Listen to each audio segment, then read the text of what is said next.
नमस्कार सांगमाने मु झिली मो चैनल को स्वागत करुच्ची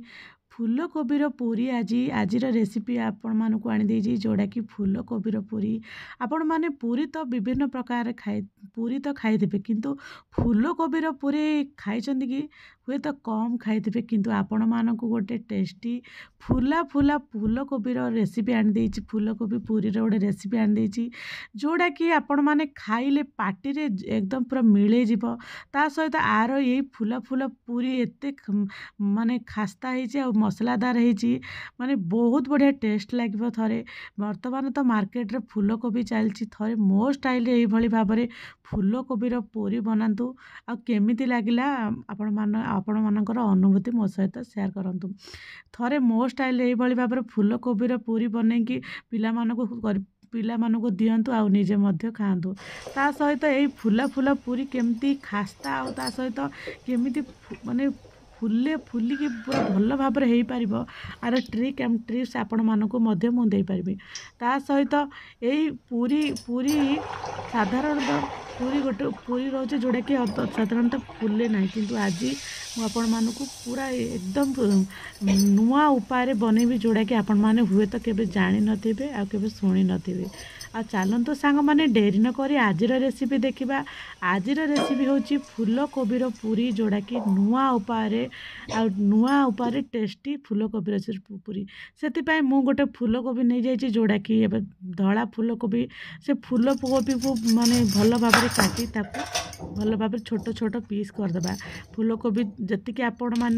जी परिमाण पूरी बनवा चाहते से परिमाण माने फूलकोबी ने तो गोटे फूलकोबी अधा मु बनाऊँगी जोड़ा कि अधारे मु पाखापाखि 8-10टा खंडे पूरी हो जाऊँगी ताकू भल भाव में काटिदेबा छोट छोट तार डेम्फ भल भाव में काटिदेबा जोड़ा कि पोक भल भाव में धोईकी सफा करदेबा सफा करदेला गोटे ग्राइंडिंग जार अल्प टिके आमर से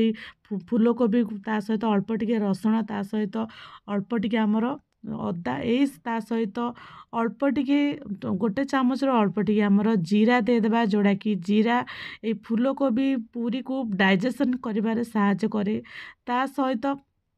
जीरा दे सारा पर अल्प टिके हलदी गुंड ता सहित अल्प टिके माने लंका गुंड आपण माने चाहिए लंका गुंड जगार गोटे कंचा लंका मध्य दे पारिबे आपण माने जेतिकी राग खाउछते से क्वांटिटी देबे जेहेतु एटा फूलकोबीर पूरी होची तो सेति पई हमर गोटे मसलाटा निहाती दरकार जोड़ा कि माने फूलकोबी पूरी को टेस्टी करबा पई आपण माने चाहिए मध्य यही सब मसला मध्य माने पकई पारिबे नाही ता सहित गोटे फाइन ग्राइंडिंग जार गोटे फाइन पेस्ट करदेली यही फूलकोबी देवा समय टोटाली भी पानी देबे नाही से दरदरा पेस्ट रे धीरे धीरे धीरे धीरे स्लो मोड रे माने ग्राइंडिंग करेंगे जमती से भल भाव में ग्राइंडिंग हो जाए आमर ये फूलकोबी सब फूलकोबी रे टिके जदि डेम्फ रोचे ताले डेम्फटा टिके काटिदेबे ता सहित स्लो मोड रे धीरे धीरे धीरे धीरे कले से भल भाव में गोटे दरदरा पेस्ट फाइन पेस्ट मध्य चलिबो एई भाव में गोटे ग्राइंडिंग जार भल भाव में पेस्ट करदेली ता सहित दरकार मुताबक आमर ये पेस्ट को दरकार मुताबक आमर माने गम चूना जोड़ा कि आम अटा ताको देबे देकी भल भाव में गोलैबा जेतिकी अटा आमको दरकार सेतिकी अटा आम माने धरनी गोटे कप आमर यही पेस्ट हेले तार डबलटा आमको देबा पड़े अटा कहीं यहाँ एथिरे फूलकोबी थिबा पानी टिके सुक करबा सेतिमाई ताको भल भाव में दे भल भाव में गोलाई देबा जेमती आमे अटार डोब जेमती बनाउछंती से भली भाव में अटार गोटे डोब बनैबा ताको जदि टिके माने अल्प टिके माने लागियो आउ टिके लागियो जदि चूना ता सहित मध्य पकेदेबा ए भली भाव में गोटे परफेक्ट गोटे टाइट डोब बनैदेबा टाइट डोब बनई ताकू अल्प टिके ऊपर तेल मध्य देदेबा तेल देबा द्वारा से पूरी टिके अधिक माने खास्ता होता है ता सहित भल भाव में फुली थाए एथिरे आउ अधिक किछि देबा नै आउ एही पूरी को अधिक टिके कुरकुरा करबा पई टेस्टी करबा पई एथिरे 2 चामच हमर दे देबा हमर माने ସୁଜି ଦେଇଦେବା 2 ଚାମଚ, ବେଶୀ ଦେବା ନାହିଁ, 2 ଚାମଚ ସୁଜି ଦେଇଦେଲେ ସେ ସୁଜି ଦେବା ଦ୍ୱାରା ଆମର ଏଇ ଯେଉଁ ମାନେ ଅଟା ଦଳାଟା ସିଏ ମାନେ ଫୁଲିକି ମାନେ କୁରକୁରା ଲାଗିବ। ସେଥିପାଇଁ ତା ସହିତ ଯାହା ଯେଉଁଟା ଟିକେ ଯଦି ଟିକେ ମାନେ ଅଧିକ ଟିକେ ରହିଯାଇଥିବ ସେଇଟା ମଧ୍ୟ ଭଲ ଭାବରେ ଫୁଲି ସେ ଗୋଟେ ଟାଇଟ୍ ଡୋ ହୋଇଯିବ, ଯେଉଁଟାକି ଆମେ ବେଲିବା ସମୟରେ ସହଜ ହୋଇଯିବ। ସେଥିପାଇଁ ଅଳ୍ପ ଟିକେ ସୁଜି ଦେବା, ଯେଉଁଟାକି ମସଲା ମିଶିଛି, ସୁଜି ଟିକେ ଦେଲେ ବହୁତ ଟେଷ୍ଟି ଲାଗିବ। এইଭଳି ଭାବରେ ତାକୁ ଗୋଟେ କିଛି ସମୟ ଘୋଡ଼ାଇ ଦେବା, 10ରୁ 15 ମିନିଟ୍ ଘୋଡ଼ାଇ ଦେଲେ ସିଏ ଭଲ ଭାବରେ ମାନେ ସେଟ୍ ହୋଇଯିବ। ତାପରେ ଆମେ ଗୋଟେ ମାନେ ଯେଉଁଟାକି ପୁରୀ ବନେଇବାକୁ ଯିବା, ପୁରୀ ବନେଇବା ପାଇଁ ସେଥିରେ ଗୋଟେ ଗୋଟେ ଛୋଟ ଛୋଟ ବଲ୍ସ କରି ଆମେ ଯେମିତି ପୁରୀ ବନାଉଛନ୍ତି ସେମିତି ପୁରୀ ବନେଇବା। ପୁରୀ ଛୋଟ ଛୋଟ ଏମିତି ପୁରୀ ବନେଇବା। ଆପଣମାନେ ଚାହିଁଲେ ମଧ୍ୟ ଏଇ ଯେଉଁ ମୁଁ ଯେଉଁଟା ପୁରୀ ବନାଉଛି ଆପଣମାନେ ଚାହିଁଲେ ମଧ୍ୟ ରୁଟି ବନେଇ ପାରିବେ, ପରଟା ମଧ୍ୟ ବନେଇ ପାରିବେ। এইଭଳି ଷ୍ଟେଜ୍ ଯେମିତି ପରଟା କଲେ ଟ୍ରାୟାଙ୍ଗଲ୍ ସେପ୍ କରିବେ, ରୁଟି କଲେ ଏଇ ଗୋଲ ସେପ୍ କରି ମଧ୍ୟ କରିପାରିବେ। ଦେଖନ୍ତୁ ମୁଁ ପୁରୀ ତ ବନାଉଛି ଏମିତି ଗୋଟେ ଛୋଟ ଛୋଟ କରି ସବୁ ନେଇଗଲି। ତା ସହିତ ଦେଖନ୍ତୁ ଛୋଟ ଛୋଟ ଗୋଲ କରିକି ସବୁ ଯେତିକି ପରିମାଣର ମୋର ଗୁଳା କରିକି ସେତିକି ପରିମାଣ ଦେଖୁନ ପାଖାପାଖି 8ରୁ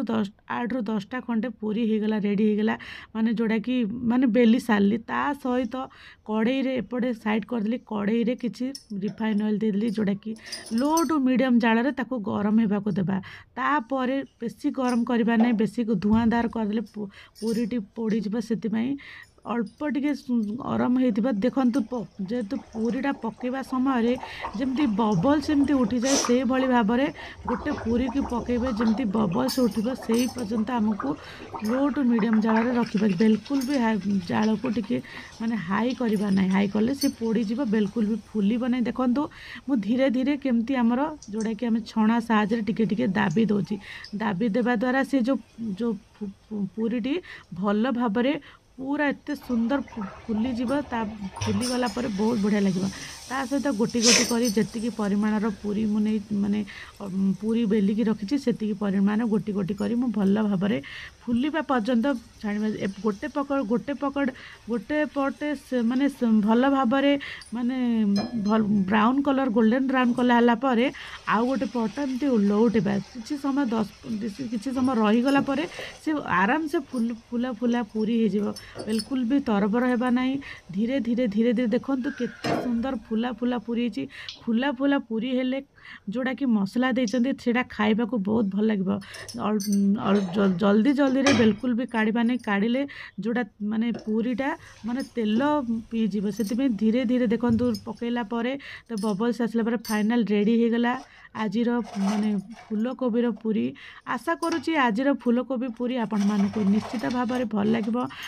ଏବେ ତ ବର୍ତ୍ତମାନ ଫୁଲକୋବି ଚାଲିଛି। ଯଦି ଭଲ ଲାଗେ ସାଙ୍ଗମାନେ ଗୋଟେ ଲାଇକ୍ କରିବେ, ଚ୍ୟାନେଲରେ ନୂଆ ଥିଲେ ସବସ୍କ୍ରାଇବ୍ କରିବେ ନାହିଁ। ଆପଣମାନଙ୍କୁ ପୁଣି ନୂଆ ରେସିପି ସହିତ ମୋର ଆସିବି। ରହୁଛି ସାଙ୍ଗମାନେ।